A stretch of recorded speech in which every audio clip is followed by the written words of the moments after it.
begin the current Daf in Kesuvos Daf base. Begin on the bottom of the Daf on the base, 3 lines up to the bottom of the Yomid. The Gemara continues and concludes the discussion of the previous Daf, which was the topic of our previous Mishnah that said regarding Kesuvos Basula v'Nimtzis B'ula. What happens if you married her in a certain presumption you find her otherwise? What's going to be the halacha regarding claiming that it's not what you expected, regarding kindness Basulam? That's like Gemara brings in a related discussion, ending off the discussion of the previous Daf. Shiur corresponds to Bakasech Necheskel Tanitam Daf Achayim Hashem is joining today's Daf. What we're discussing today's Daf are, starting with the halacha, the next Mishnah, the practices of Yehuda, of which we've mentioned in previous times in this Masechta already, that the Chaz and Kala would seclude themselves before the chuppah, and then the Gemara is going to mention that there were different practices depending where in Yehuda, but that would take away the claim of Tainis Basulim because of maybe he went ahead and he made it not a Basula when they secluded before the chuppah. The Gemara brings the discussion regarding the Ksuba of Bas Kayin, how they made it more higher, inflated the Ksuba, and then they took it back down. So up until this point, we had mentioned this idea, the Masechta opened up with Basulim, this is the Mervi. What happens if a married woman doesn't find the Basulim? But then our Mishnayos start getting creative regarding the claims that they're saying. So she claims, Mishra Stavim Nenasti, that yeah, it's true that I didn't have Basulim, but it's not because I wasn't that way when we got engaged. I was, but after we were engaged, then I was coerced, and he says, no, this happened before we got engaged. Who do we believe? What's going to be the halacha? That relates to the well-known Talmudic discussion of Mana li biyadcha v'halo imer en yedeh. If, let's say, someone goes to another person and says, you owe me $100. The guy says, I don't know.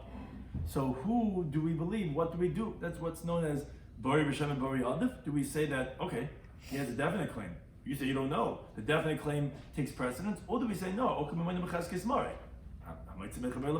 don't know if I owe you or not. You got to bring proof because I have a chazaka. It's my money. You want to take that away? What do we say? Do we say Bar B'Shema or do we say the chazaka is what wins out? Also, the well-known principle of Nigu comes of today's daf, which is that I could have said a better claim that I would have won and I wouldn't have lost. And why am I saying what I'm saying? Is dacharai. It's a proof that what I'm saying is true because I could have said better if I was lying. I would have said something even better. So therefore, believe me. And Cheskes Hakov, that there's a presumption that the body is as it always was until we know otherwise, which obviously relates to the Basula regarding the Basula. So begin the current daf. First, we're finishing off the discussion of the previous daf. A little technical, but turn about one of the Bryces, 3 lines up at the bottom of the Yomim and Daf Yomi on the base. Knasa Risha and Lashum Nesun. If let's say the first guy she was married to, he took her in for the purposes of marriage. So in other words, they had chuppah. But she has witnesses that she never secluded with the guy, or inami, or even if you're going to say nistera, that she secluded with him, but they weren't secluded the amount of time that they could have even had bia, which this is telling us a chiddush. Even though that we know they didn't seclude, even they secluded, they didn't have bia, still, the second person she gets married to cannot make a claim saying, hey, where's a basulam, to make her lose out on her psuba and to say, there's a mekach, because she never even was secluded with the guy that she got married to. And even if they were, they didn't have time for bia. No. Because since the first one married her, he should have known that she was nivala. Even though there was really, it seemed like no time. It doesn't make a difference. Once a woman gets married, and this is what I mentioned on the previous daf, it takes away her cheskes basulam, and you should have known, and you can't claim, well, I thought that she was a sila basula. No, that's not the case. Now, what do we extrapolate from this brisa is what the Gemara's discussion is. To continue to be based on Alpha. Amar Rab says, he wants to shpar, he wants to say, from this you see the following idea. If somebody gets married to a girl, presuming that she's a basula, turns out she's a ba'ula, yesh la ksuba mana, she still gets a ksuba of 100, not of 200, obviously, because she's not a basula, she's a ba'ula, but she'll get a ksuba of 100. Now, where do you see that?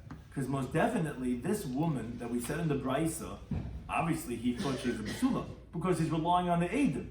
The Eidim said that she never secluded with this man. And still the Brisa is saying, you cannot make her lose the mana, which is fit for an almana from Nisuin, which is 100. That's what it said, that he doesn't have a Chinese basulam, which means to say she's going to get the ksuba of an almana. So you see, even though you're kanasa b'cheskes basula, and it turns out she's a ba'ula, you're not going to make her lose the ksuba of an almana. That's what Rabbah says. So on that Rabbi Shloimy, he says, no raya.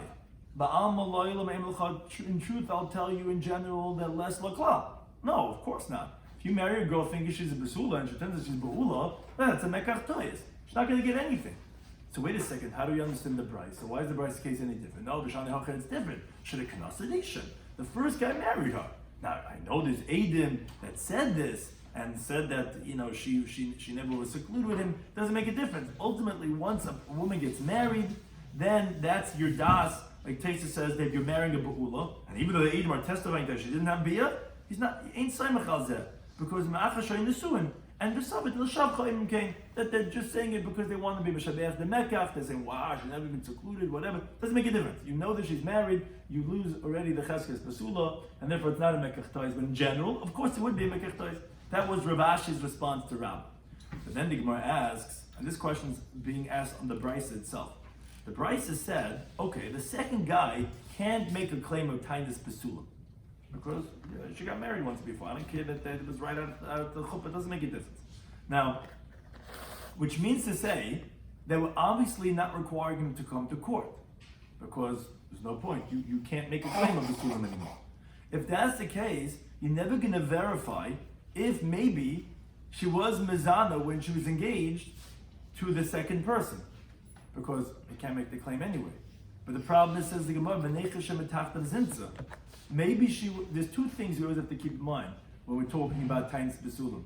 There's the monetary claim of Kesuba, and there's also the prohibitory law of maybe she was Mezan the Tafta. That's the whole Masechta opening up. Kesuba Nisli Marvi, she has to get to court and has to be Mavar, maybe when they were engaged, that she had been Mezana. So the problem is maybe she's forbidden to him. But like Rashi explains, he says, all the cases we previously mentioned of Kanasa B'chesket B'sula B'nintzis B'ula, if he married her because thinking she's B'sula, turns out she's B'ula. Even though we said over there that she's going to get a ksuba, there we didn't ask, because you could say, when he's going to come to court, a witness are going to verify that she's Mazana before him. But over here, when the first one had chuppah with her, you're telling me the words are in your chalitah. You can't make a claim. So then he's not going to come to court. So if that's the case, but maybe she was Mezana Tafta, because there's definitely a good reason to assume that she's Mezana Tafta. Because the first one, the Eidim are saying that she never had time to seclude herself. So you're right, monetarily you're telling me that he doesn't have it, because you should think that she's not, can't tell me a Mekach Tuis, you know she got married, but Al Kapanim, but what's with prohibitory law regarding, but the text talks about Svek or something regarding if the case of Eishes Kayin or whatever, Al Kapanim, the classic.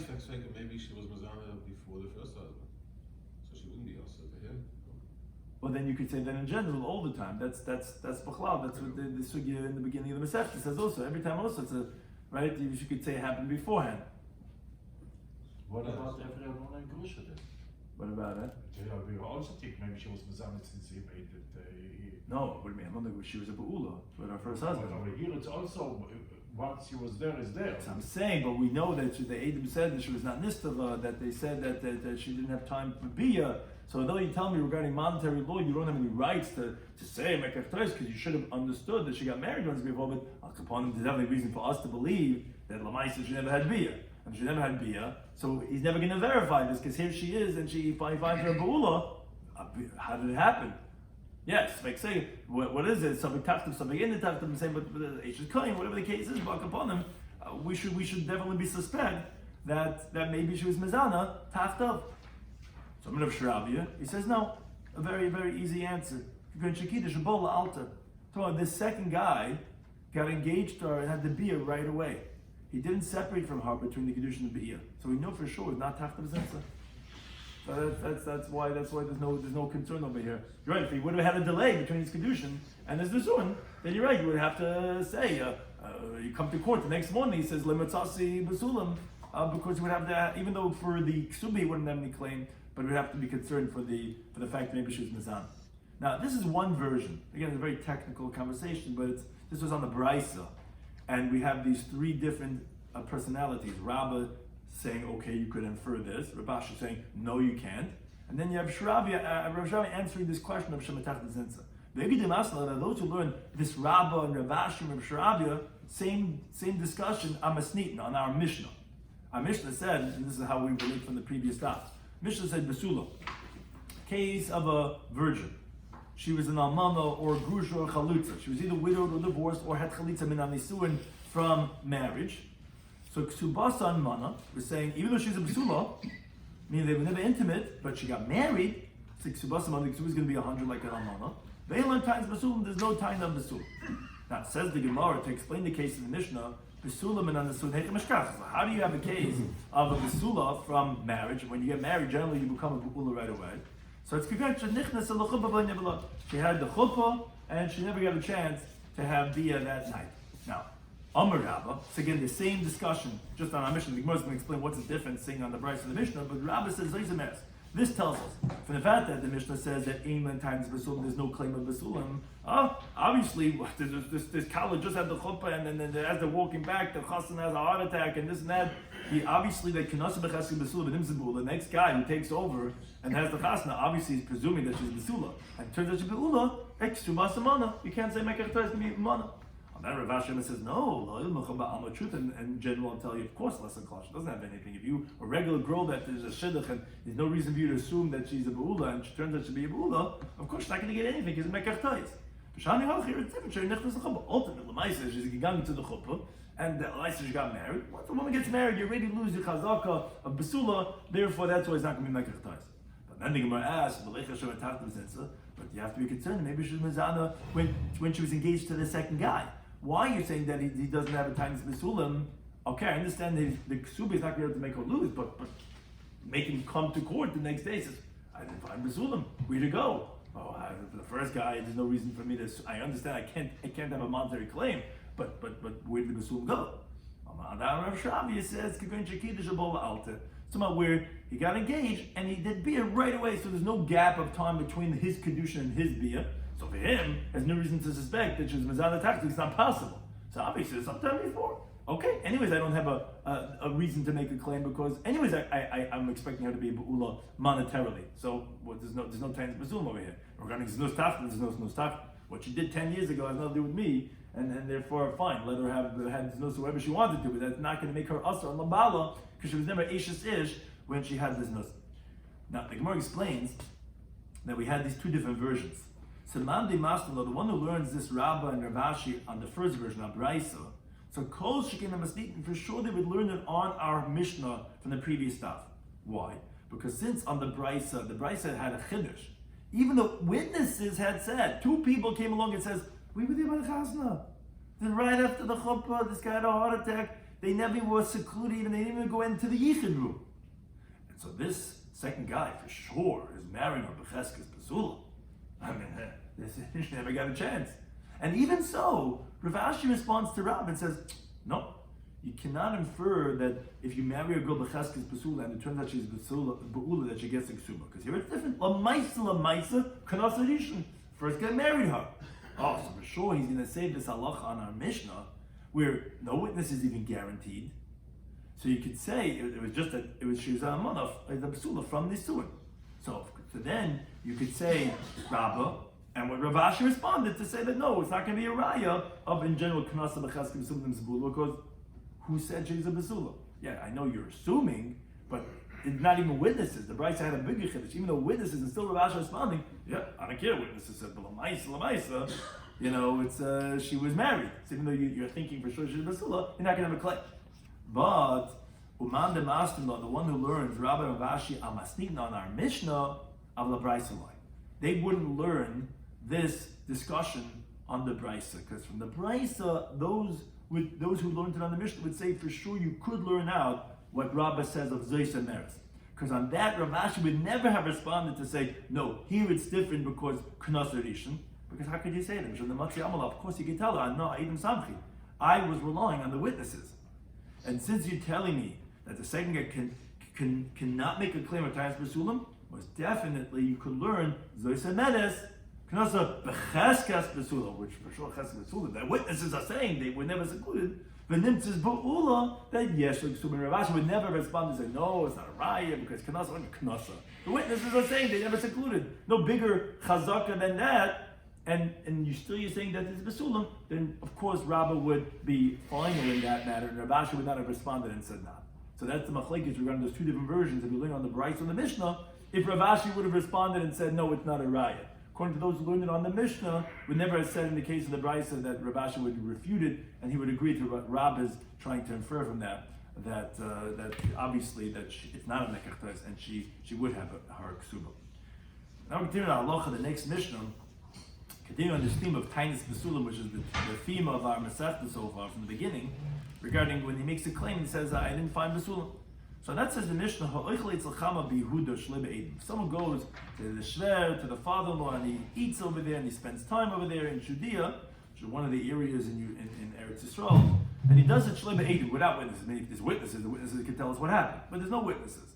So any other little times, this chassan, when he finally goes to the chuppah and he gets married the next morning, he cannot come and make a claim and says, hey, I didn't find any besulim, because he was secluded with her, because that's what they did in Yehuda. And since he was secluded with her, maybe he forgot, maybe he didn't realize he gave her a big hug, and something did penetrate, whatever it is, Al Kapani can't make the claim of besulim. Now, the Gemara makes a diak, an inference. The word, the one who eats by his father-in-law in Yehuda. What? The one. So the inference is, they could do Yehuda nami, that there are even locations in Judea that they wouldn't eat, because what is ha'oichel? Say, in Yehuda, that if it was Shloime Edom, and ha'oichel sounds like the one who eats. Sounds like not everyone eats by his shver in Yehuda. That there are places in Yehuda that and Amabai says, Shema no, we can infer from this, is that Yehuda nam mekaymis yesh. That obviously in Judea also, there are different places with different minhagim, and obviously the nafkamin, the difference would be, if let's say it's a place where their custom is not to seclude the chas v'dekala, obviously even Yehuda, you could make a claim of tainis besum, because we don't have that minig of secluding the chas v'dekala, even though Yehuda, then you can make the claim, because the whole reason is only because they were secluded. Ketan like learn the Brisa, that there are different locations in Yehuda itself. We see this from the following Brisa. The Brisa says, Amr Yehuda, he says, Yehuda in Judea, but Rishayin originally, they would seclude the chas v'dekala sha'achas koydem k'nisas l'chuppah. They would take by the picture time, before the chuppah. Then they had the yichud room before the chuppah. Why? So that he should be very comfortable with her, which, how could you get married without knowing the kala, without knowing the chazan? So they would miyachid. But in the Galilee, they wouldn't do this. They wouldn't have, as we do, they don't seclude themselves, it's a yichud, chazan, the kala, until they finally get married, and then they seclude themselves. Yehuda originally, it says in Yehuda originally, they would appoint two attendants. One was for the chassan, one was for the kala. The purpose was kedela mashmish, so that they should analyze the activities that night of as a chassan as a kala, from the bride and the groom, b'shas knisas l'chuppah, when they're coming to get married. What are they coming to check out? We don't want them to be crafty and ruin it for the other partner. Meaning, we don't want the chassan to have seen dam besulim and get rid of it and throw it into the garbage. And then he could come with a claim and says, hey, I didn't find lemitzas lebit besulim. And we don't want her to bring a different cloth, slip in over there. She really wasn't a besula, but she slips in some cloth over there with some blood over there and say, hey, see, I was a besula. So we have over there these two attendants to watch to make sure that nothing inappropriate is happening over here. Now, obviously, in the place where they had the custom to have these attendants, obviously that wasn't the place that the chas and kala would be miyachid, because if they were secluded before they got married, so what would be the point of having these attendants? That anyways, there's no time to besulim over there. So this proves that obviously in Yehuda there were different places that where the customs were different, because you're only going to have attendants to go ahead and verify the times of besulim, to make sure he's not and she's not doing anything hanky-panky. So al kapanim, you see that in Yehuda itself, that you can have different customs. Some places they were miyachid, and there's no point of having the attendants. And some places had the attendants because they didn't have the yichud. But in the Galilee, they didn't do that. They didn't have these people that were attendants. Additionally, originally in Yehuda, they had the attendants, they would sleep in the same hotel room that the chas and kala were, so these attendants would sleep there too. But again, in the Galilee they didn't have this. In the Galilee they weren't so concerned for all these different tricks that they were concerned for in Yehuda. Now, says the Brisa, and whoever does not have this minig, is custom. In yochalit tainis besul cannot make a tainis besul. So the Gemara wonders, what is the statement saying and what is it going on? So the Gemara says, everything is going in the first part of the Brayso. There was a few minhagim, but the first in the Reisha it spoke about the minhag of in Yehuda that they would be miyached, they would seclude chas and kala before they got married. So everything is going in the Reisha, then kol shenod mipoyle. It shouldn't say kol shaloi nog minhag is that. It should say whoever does have the minhag, he's the person that cannot make a tainis besulim. Why would it say shaloi nog? Ela seifa. No, rather it's going on the seifa. I mean, it's going on the minhag that they used to have attendance, what's called sheshvina. So then says the Gemara, then the wording is also not great. Kol shaloi mushmish mipoyle. What does that mean? So Rashi explains. The one who's making the tainis besulim is the husband. Now, he does not do a mishmush, a checking in himself, because it's not really dependent on the husband. That's actually dependent on the father of the kala, that he has to make sure someone checks him out, that he shouldn't destroy the psulim. And regarding checking the kala, that she shouldn't bring blood from outside to plant it over there to make believe she was a basula, well, that's dependent on the husband. So the problem is, how could you say that any husband who, that's what's going on, that if he doesn't do, I mean, you're saying kol shaloi nohag, if he doesn't, if not noig what? If he's not noig mishmush, if he doesn't go ahead and do this of attending, getting attendance to make sure that he cannot make a tainis besulim, to the contrary, all the more so. If he's not checking her out and they're checking him out, for sure he can make such a claim. Why can't he make a claim? They checked him out to make sure he didn't destroy any besulim. What it should have said is kol shaloi mushmish. If he was not checked out from the father of the kala, then he cannot make a claim because maybe he saw the blood and he destroyed it. So it shouldn't be kol shaloi nohag as if it's going that he didn't do this to someone else. It should be more reflexive that, it should go like kol shaloi mushmish if they didn't do it to him. The word kol shaloi nohag sounds like if he didn't do this shimish. He didn't do the shimish. He didn't get attendance to check it out. And who? He's not checking it. He's not his responsibility to check it on himself. It's the responsibility of the kala's father, of his father-in-law, to make sure they check him out. It should say kol shaloi mushmish on reflexive, not him doing it to something else. Kol shaloi nohag sounds like if he doesn't do this, doesn't do what? Check out who? The kala? Then so what? For sure you can make a tainis besulim. She's anything bringing blood. If she didn't for sure, then you can make the claim. Kol shaloi mushmish is the right terminology. If they didn't check him out, then you can't make a claim because maybe you destroyed the blood. Loi nohag sounds like it's going on him, something he has to do. If he didn't do what he has to do, then he can't make a claim. So that's not true. It's not something he has to do. If anything, they have to check him out. So don't say kol shaloi nohag, which is on him, on the husband, then he can't make a tainis besulim. Not true. It's not dependent on him. Don't say he didn't do something he's supposed to do. Say they didn't do something on him. That's what. It's also dependent on him. He has to check her out to make sure that she doesn't. Right, but even if let's say he doesn't check her out, so then for sure he can make a tainis besulim. So then what is she going to do? What is she doing that he can't make a tainis besulim?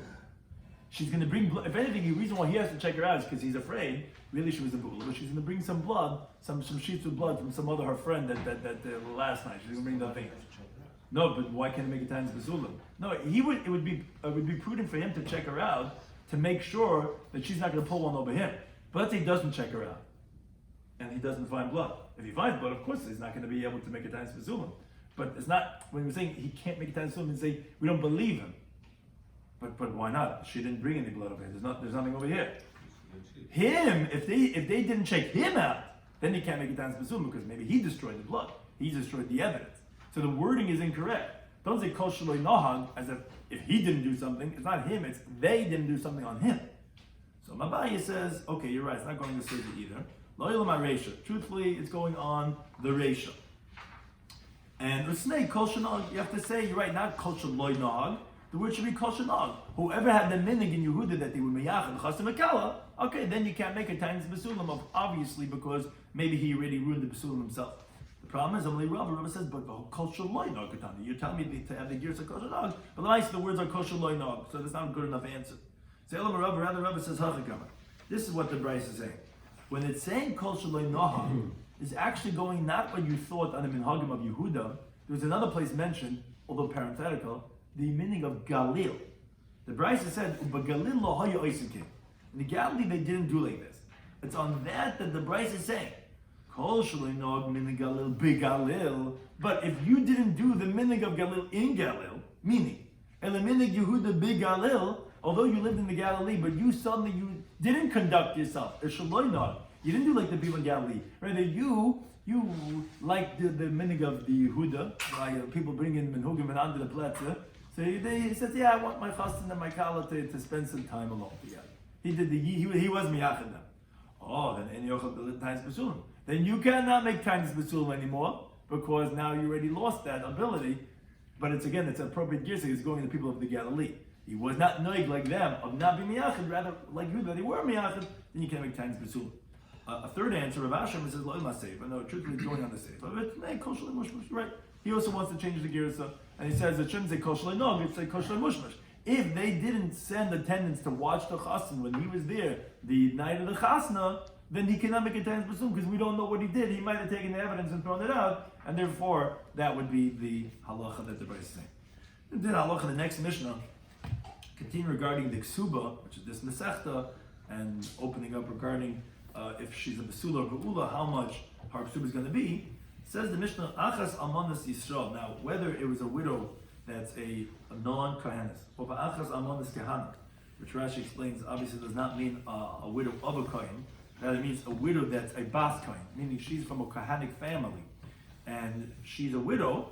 Either way, the almanas are ksubas almana. Her ksuba is only going to be 100 zuz and not 200 like a basula. However, Bezdin shel kahanim ha'yigoyven lebasula, the courts of the kahanim, they would collect for a basula that's a bas kohen, which she would get married to a kohen, and for sure if she got married to Yisrael, arba mayas zuz. They would make that the ksuba of the basula, that as she's from kohanic family, she's getting 400 zuz. The Chacham did not protest against the court of the kahanim that they were able to fetch a higher price. She's a bas kohen, she's getting 400 instead of the regular 200. Now, Tanu in the Brisa, relating back to halacha the Mishnah, that says Valmonas Kahanim, the widow that's of Bas Kohen, Ksubas Masayim, her Ksuba is 200. And that is the Gemara, but we learned in the Mishnah that said Achas Amanas Yisrael, whether she's a widow that's a Yisraelis, Achas Amanas Kahanim, whether she's from a Bas Kohen, Ksubas Amana, it's 100. So how does we understand the Brisa that says the widow of a Bas Kohen is 200? Is it 100 or 200? So Rav Ashi says shtei takanas have actually were two different takanas that were for an almana that's a bas kohen. Meikara originally tekinu lebasula arba me'ezuz, so the basula had 400 zuz of a bas kohen. Well, and the almana of a bas kohen was regular, like a regular almana was 100. As you can think of the days, but keeping the chazur the mezazlu. But once they saw that they started treating disrespectfully the widows of the Bas Kohen, Taisus discusses exactly what would be the zilzul. Taisus discusses how we have two different stages, two different Taisus, but al kaponim, they started being lax in their eyes to divorce them because they're very, very small ksuba. It's only 100. So the kinulu masam. So the courts of the Kahanim instituted that the Bas Kohen should get 200 because it was disgraceful for them. Now, although Alamana of a regular Yisraelis is also 100, but Kahanim are more chashat. And it's disgraceful for them when their daughters get divorced more than just by regular Yisrael. So therefore, their widows, they wanted to demand that the ksuba should be not 100, but 200. But given the chazah, the kaparsha minayah, but once they saw that they started separating from them, why? Why didn't no one want to marry a bas kohen that was widowed? Because they said, the nasibin almanas kahanim, and before we go ahead and marry the alman of kahanim, nezel basula bas Yisrael. We can get a basula that's a bas Yisrael at the same price. That's also 200. So I trained the Levasai, so they took it back down to make it back to 100. So that resolved the contradiction. Which Taisus wants to know. So why don't you just say that the 100 was before the Tikkun, the 200 after? So he says, no, I'll upon them, but that's the two stages. First, they made it 200, so that was with the Brisa. Now, our Mishnah was after that, they made it back down to 100 because they realized that if you're asking too much, I'm on a Bas Kahan, because people are going to say, I'm just going to marry Basula, that's a Bas Yisrael. Now, the Mishnah said that Bezin Shal Kahanim B'chulu, the courts of the Kahanim, etc., that they demanded for their Besulais 400 zuz. So I'm reading Mishnah says, Loi Bezin Shal Kahanim B'vada. This is not only the courts of the Kahanim that for their daughters they demanded such a high price for their besulas of 400 zuz, and also the mishpachas and yuchasis b'Yisrael, but also those megreis yichis, the rebbesh and mishpuchas, the rosh hashivas, they also went, and if they want to do the way the Kahanim do and that they demand for their besulas 400, oisim they can do that too. Problem is, the Gemara says, Mesa, the Gemara is from the following brisa. The brisa says, what we want to do the way the Kahanim used to do, could go in Bas Yisrael l'koyin, Ubas Koyin l'Yisrael. For example, if you have a Bas Yisrael married to a Koyin, if you have a Bas Koyin married to Yisrael, so oisim they can do this. The problem is, the diuk is, the inferences from the words of the brisa is, sounds like Bas Yisrael l'koyin, Ubas Koyin l'Yisrael. What about that? Because either one of those cases that the brisa brings down, who they get tzad kahuna. So there's element of kahuna. So you're marrying into or coming from a Kahanic family. Okay. Chushva, chasna, grace zal. So we're going to make a grace exhibit. It's going to be 400 zuz. But it sounds like of a Bas Yisrael Yisrael. Sounds like when there's no Kahanic element at all. Even the Mishpacha Miyuchas Yisrael, it sounds like lying. That then you can't just inflate the ksuba into 400 zuz. That seems to contradict what Shmuel said. And that says, no, limit boya kama. To the contrary, all the more so. What the Bryce is saying, I don't have to tell you that of course they could do it, they could make the ksuba 400 zuz when it's a Bas Yisrael marrying a Yisrael, because the Lematzi Amalah, of course the chassan, the husband's family, cannot tell her, what do you mean, you want more ksuba? We're elevating your status. You're not can't demand more money. That you cannot say when it's a Bas Yisrael. So of course then they can inflate the ksuba to 400. But what you would have thought to say, which the chiddush of the brisa, it's not coming to exclude. It's actually saying that even a bigger chiddush. Of a Bas Yisrael kohen, when a Bas Yisrael marries a kohen, the Matzi Amalah they could tell to this Nayashnia, the new Kala. What do you mean? We're elevating your status. You're Eish's kohen now. So Imaloi, I would think that then they cannot demand that she should get 400, even though she's married to Kuna. But Lamaisa, we're giving you something it's worth its weight in gold, which is the status of a Eish's kohen. Rashalan, that's the thing now, even Bas Yisrael kohen, that they could demand that it's going to be 400 zuz because we're marrying into Kahanim. We're coming, and we should be upgrading when we're coming. We're going to get a big exuber. You would have thought not. You would have thought we're already giving you that upgrade. Just the fact that you were marrying into the Kahanim dynasty. And that's just saying that no, but of course, the Bas Yisrael doesn't contradict Shmuel. Of course, you could say if it's Mishpachas Miyuchasis, you could do the same thing, and you could also say we want to make the Ksuba 400 zuz. Now, look, the next Mishnah, again, continuing with this sugya of Tainis Basulam, but here the next Mishnayos start getting very creative in this Tainis Basulam, which we have these machlekes in between Lil and Malazah and Rabbi Shua regarding who do we believe regarding these claims. It says the Mishnah as follows. So it's the same thing that we said up until now, but it's going to start being very interesting because of how to understand and break down the claims of the two parties. Unless it's an Isha, someone marries a woman. Lematzla basulam, doesn't find any virginity. Sounds the same as we always said. But here's where it gets interesting. She says, Misherestani nanasti. Says, look, I want you to know, we got engaged a year ago. We used to be in Talmudic times, they would get engaged, and every year they would be engaged and we get married. Says, sometime during the engagement I was taking a walk somewhere, and I was jumped, and I was raped. And therefore, which is a terminology like a mashal, and his field got flooded, which basically means it's your bad mazel. When we got engaged, which is what the Kesuvos is based on, I became your wife, not mutter until we have chuppah, but it was your wife, I was your regular basula. Sometime during the engagement, something happened and beyond my control, and therefore, it's nothing of my fault. Loime says, what? Not true. Before we got engaged, you were raped, whatever it was. It's a mistake. You never told me about this when we came to the shidduch. You never said about this story that happened. I thought you're regular basula. Turns out you're be'ula, mekach toyes, I don't know you anything. So what's the halacha? Says machlekes. They say nemenes. They say she's believed. Now, the assumption of the Gemara is going to be, because as we're going to illustrate in the Gemara, bari b'shem bari aleph. If you have a definite claim and a doubtful claim, the definite claim obviously is stronger. Here, she is definitively saying, hello, I was the one. You were not there. This happened when we were engaged.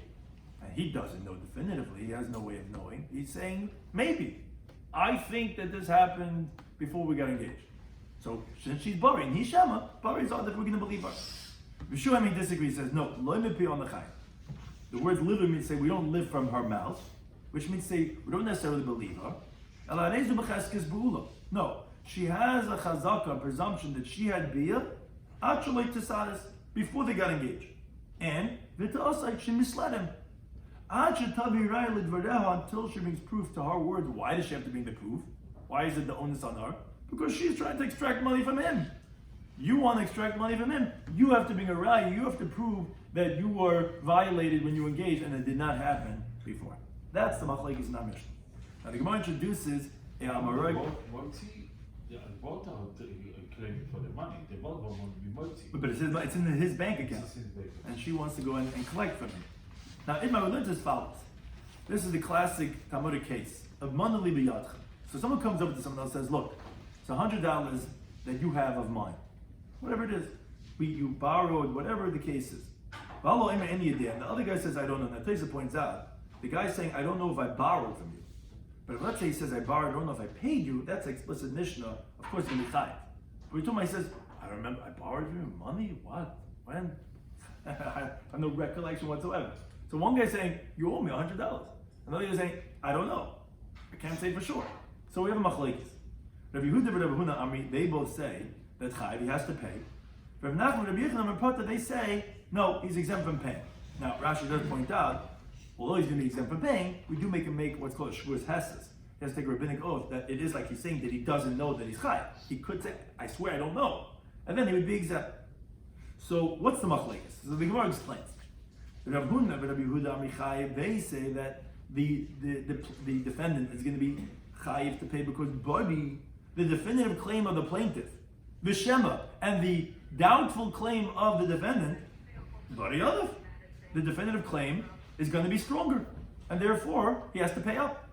They said no, he's going to be exempt because the money stay in the presumption of its owners, and until you can verify otherwise, even with a definite claim, it's not going to tell us, even the witnesses, you're not going to collect it. Or if the guy admits, he's not admitting, he's saying, I don't know.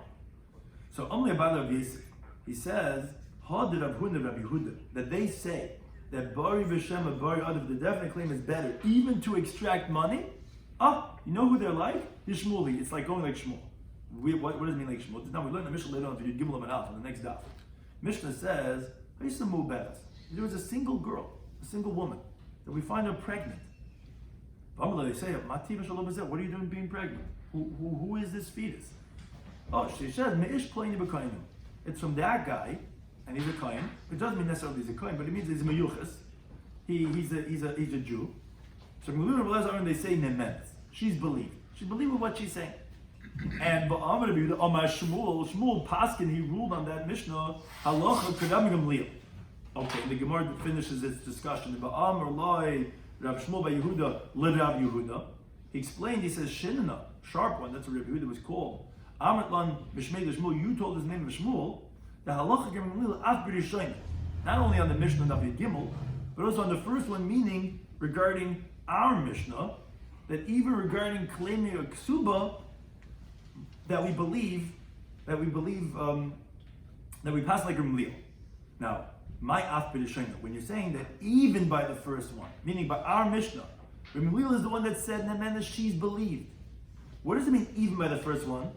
That Bari is adif, her definite claim that I was coerced when we were engaged, versus his doubtful claim maybe it was before we engaged, is obviously that, what's the af?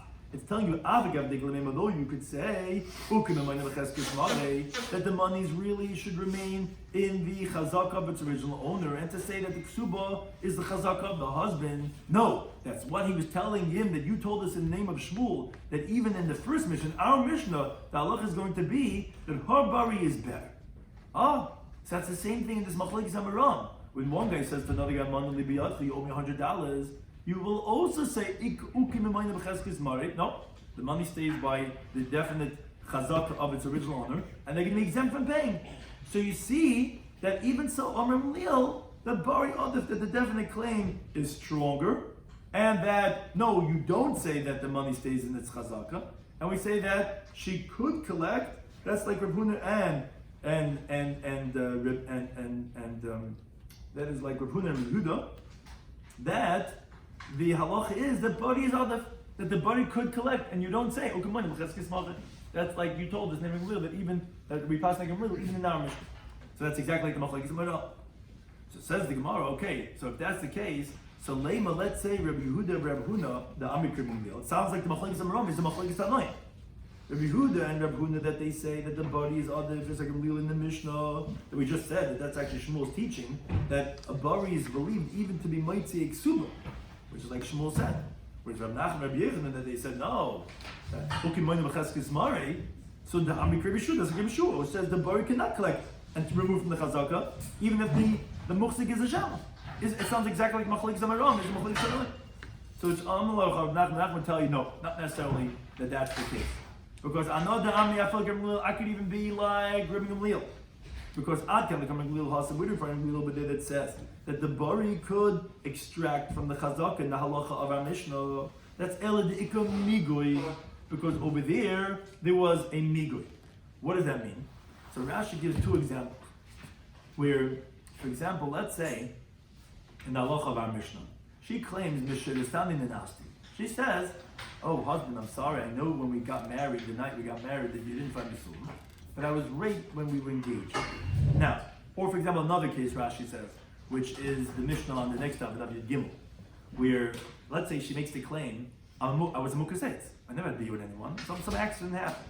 We say migui, that since if she wanted to make a better claim, she could have made a better claim. How so? Let's say in our Mishnah, when she says Mishnah is found in the Nasti, she could have said, I was a mukasetz, which is a better claim. You know why? Because if she's a mukasetz, she's not possible to kahuna. She doesn't say that. She says, I was raped when we were engaged. What happens is she becomes possible now because Eishes Yisrael Shanensa, any woman that was raped when she was married becomes B'ren Takanim. So obviously she's saying the truth. So through the next Mishnah on the next dot by Mukas Eitz Ami, if she wanted, she could have said, I was Mukas Eitz Tachtecha. It happened when we were already engaged, I had this accident, and then she would get 200. She says, no, I was Mukas Eitz beforehand. But I wasn't a Ba'ul, I didn't have be with anyone, and therefore she didn't get 100. So that's why we say, Rabbi Gamliel says this halacha of Nemenes, because she has a migui. Halacha over here, regarding the case of the Amiram, when one guy is going to another guy saying, hey, you owe me $100. Another guy says, I don't know, my migui. There's no migui to believe the guy that's saying, you owe me $100. So therefore we can say, so that's why it's different. It doesn't necessarily mean that you would disagree with those Amiram who says that or Inami, another difference is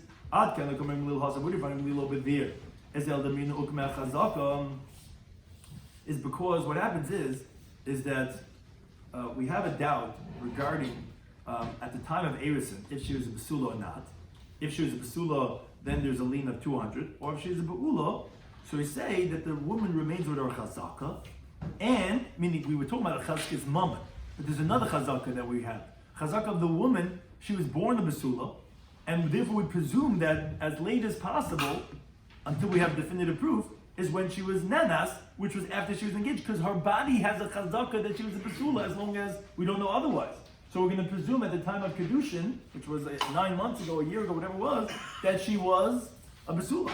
But here, my chazaka is lahai. This guy, this claimant, what chazaka are you going to say that he has to collect to say, no, obviously you're going to go after the chazaka of the mammon, which is that the claimant, it's his money and he's going to be patur. So therefore we have two differences between the case of Gamliel, although it's on the same thing, regarding if it's Bari B'Shem Bari Adav or Ukimoni Mecheskes Mari. No. Even though Gamliel says Nemenes, and we're going to believe her claim, it's not because Bari always wins, it's because the Bari over here has besides the Bari, it also has the Migui, and it also has Chazaka, she has a Cheskes Aguf. So we believe her that she was a Basula at the time of engagement. But over here, my guy just walks up another guy, says, hey, you owe me $100. The guy says, I don't know. We wouldn't say Bari Adav, because you don't have no Migui, you could have said anything better, and you have no Chazaka that's on your side. The Gemara says, and that's actually logical, like we gave the answer.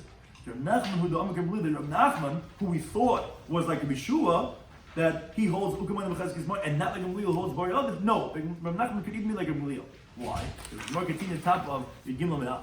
Because the Imkain, if that would be the case, Rav Nachman is not like a Gamliel, he's only like a Bishua, then you would have Kasha Hilchas HaHilchas, you would have a question on how we make halach and psak. Because the Kaimalon, we rule halachas of Rav Nachman Bedini. Halachas of Rav Nachman when it comes to monetary law, which is what we're discussing over here. Ubaha, but in regards to our Mishnah, we have Amar B'Yud Mishmot Tzedach Gamliel. And that's contradictory. Because what do we say? Do we say Ukim do we say Bar Yadav? Obviously, it's like we answered Shema Minah that yes, it is like a Gamliel, and it's still a Rav Nachman. How's it possible? Isn't it contradictory? No, it's not contradictory. Because Gamliel says Bar Yadav, it's because not only do you have the Bar, you also have the Chasaka and you have the Migui. But in general, I would tell you that he would agree to Rav Nachman that you cannot have even a Bar B'Shema, that the Bar could be Mitzvah the Cheskes moment of that person. It's only together because you have the Migui and you have the Chasaka. That's why he says that Mishnah at that name. Think to any time,